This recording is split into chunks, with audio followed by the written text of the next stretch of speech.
Your neighbor knows what time you wake up in the morning. They know what you eat for breakfast. They know when you leave for work, and they know exactly when you come back home.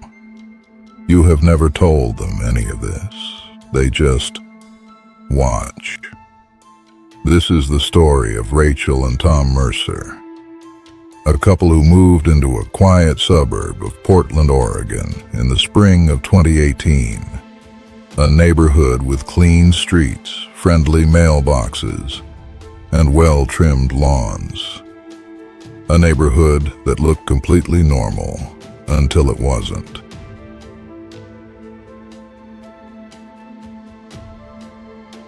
Rachel Mercer had wanted to leave the city for years. She was 34 years old, a graphic designer who worked from home. Her husband, Tom, was 37, a high school history teacher who coached the junior varsity football team on weekends. They had no children yet, but they were trying. In March of 2018, they found the house, 4218 Elmswood Drive, Portland, Oregon. A three-bedroom craftsman-style home with a covered porch, a large backyard, and a quiet cul-de-sac at the end of a tree-lined street. Their real estate agent described the neighborhood as a hidden gem. She was not wrong. The streets were quiet. The neighbors were polite. Everyone waved when you drove past. Everyone except one. The man at 4220 Elmswood Drive, directly next door, never waved. He just watched. His name was Dennis Farlow, 61 years old. Retired from the Portland City Water Department after 28 years of service. A widower. No children. He had lived alone in that house for 19 years. Tom noticed him on their very first day. They were unloading moving boxes from the truck when Tom looked up and saw Dennis standing at his front window. Just standing there, arms at his sides, not moving, staring in their direction. Tom waved. Dennis did not wave back. He simply stepped away from the window, slowly, like a figure disappearing behind a curtain. Tom mentioned it to Rachel that evening over takeout pizza on the living room floor. She laughed it off. "He's probably just a quiet old man," she said. "Give him time." She would spend the next 9 months wishing she had listened to that uneasy feeling instead.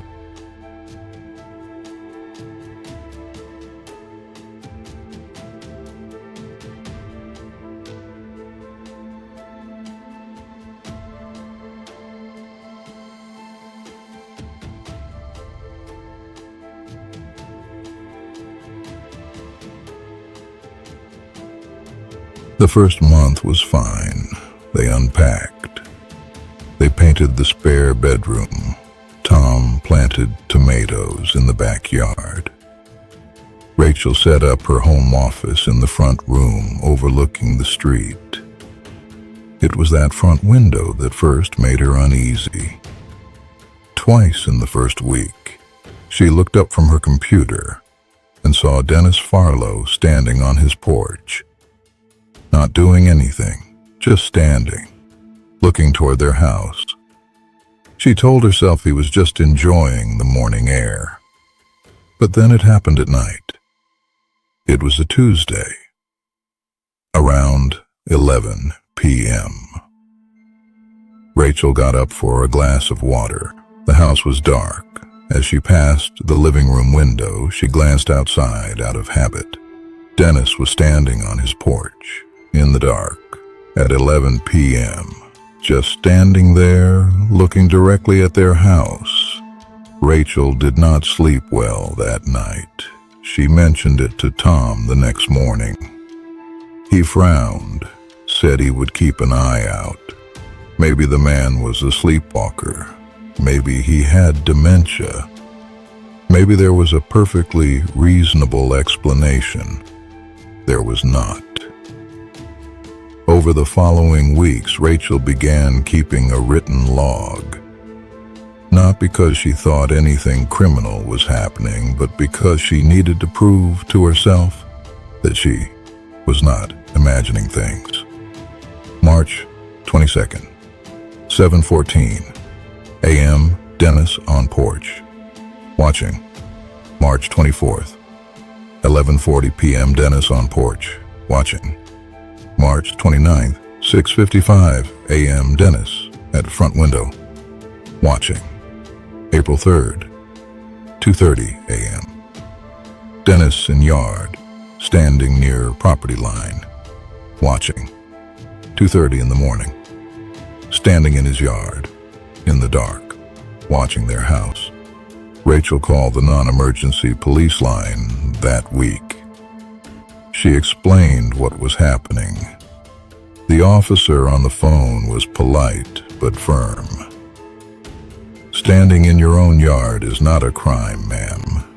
If he approaches you or makes a direct threat, call us back. She hung up feeling more alone than she had before she called.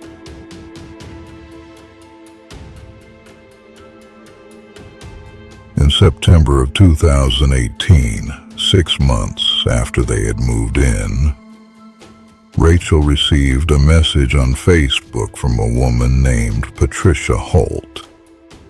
Patricia had lived at 4218 Elmswood Drive before Rachel and Tom. She had moved out 2 years earlier. Her message was short. She wrote, "I just saw your address pop up and I had to reach out. Please be careful of the man next door. I know this sounds crazy, I know how it sounds, but please, just be careful," Rachel replied immediately. They spoke on the phone that same evening. Patricia's story was almost identical to Rachel's. The staring, the late-night vigils, the sense of being constantly watched. She had filed 2 police reports during her 2 years on Elmswood Drive. Neither had led to any action, but then Patricia said something that made Rachel go completely still.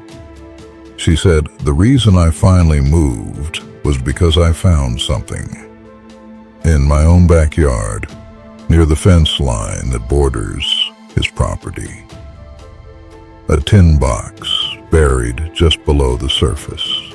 Inside the box were photographs, hundreds of them.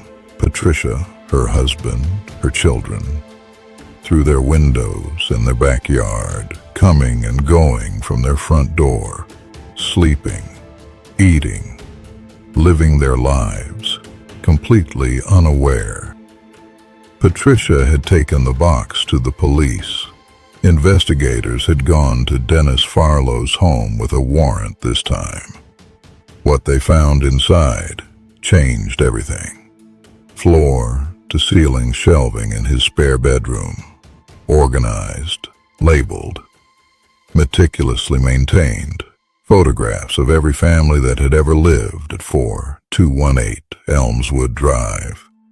Going back 19 years, 6 different families, thousands of photographs, taken through windows, through fences, through gaps and curtains, night and day, summer and winter, and there, on a fresh, empty shelf, labeled with a single strip of masking tape, was Rachel and Tom's names. Their shelf was not empty.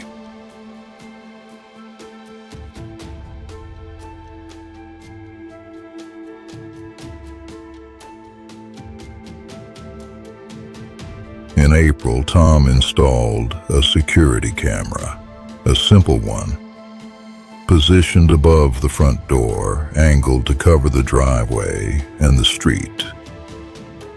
He did not tell Dennis.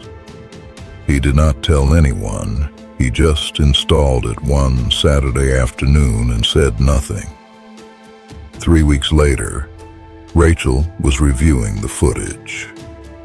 She almost dropped the laptop. The camera had captured Dennis Farlow on 14 separate nights in the past 3 weeks, walking to the edge of his property, standing there, staring at their house. Sometimes for 10 minutes, sometimes for over an hour. But that was not the worst part. In 4 of those recordings, Dennis was holding something. A camera. He was photographing their house in the middle of the night. A long lens camera raised to his face, pointed directly at their windows. Rachel's hands were shaking when she called Tom into the room. Tom watched the footage in silence. Then he watched it again. Then he said one word: police. This time officers came to the house. They reviewed the security footage. They agreed it was disturbing, but again, they explained, photographing a house from public or private property is not technically illegal in Oregon. Unless they could prove specific threatening intent, there was little they could immediately do. They did agree to perform a wellness check on Dennis Farlow. 2 officers knocked on his door. Dennis answered. He was calm, polite. He said he was a photographer, a hobbyist. He said he had been photographing the changing light on the street at different times of day and night. Nothing more. The officers had no grounds to enter his home. They left. And that night, at 1:47 in the morning, Dennis Farlow was back at the property line, camera in hand, watching.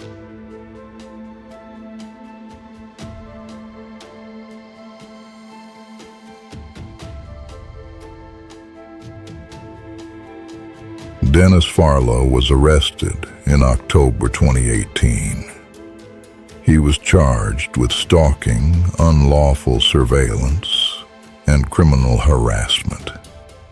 Investigators also discovered that he had installed a small wireless camera in a birdhouse he had placed near the fence line, a birdhouse he had gifted to the previous family as a housewarming present, positioned deliberately to overlook their backyard, Rachel and Tom's yard. He had given them the same birdhouse the week they moved in. Tom found the camera inside it that same afternoon.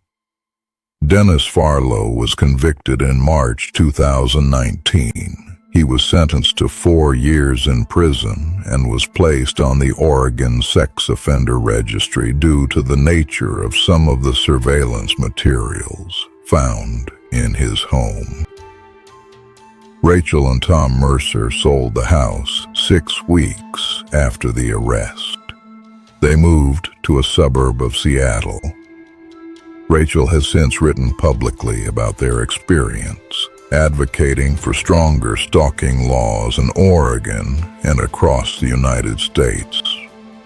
In an interview, she said, "The scariest part was never the night I saw him standing in the dark. The scariest part was realizing how long it had been happening before we ever noticed. Months, maybe longer. He had become so practiced at it, so routine, that he barely registered as a threat. He was just the quiet man next door." Here is what the investigators found most disturbing about Dennis Farlow. He was not angry. He was not violent. He had no prior criminal history. He was simply obsessed. Obsessed with watching, with knowing, with the illusion of closeness to lives that were never his. 19 years, 6 families, thousands of photographs. And not once, did any of those families ever truly know he was there. Think about your own neighborhood tonight. Think about the neighbor you rarely speak to, the one who always seems to be outside when you are, the one who knows your schedule better than you realize, the one who waves or does not wave, but always seems to be there. Most of the time, they are just people. But sometimes, the quiet ones are the ones you should have watched. If this story made your skin crawl, you are not alone.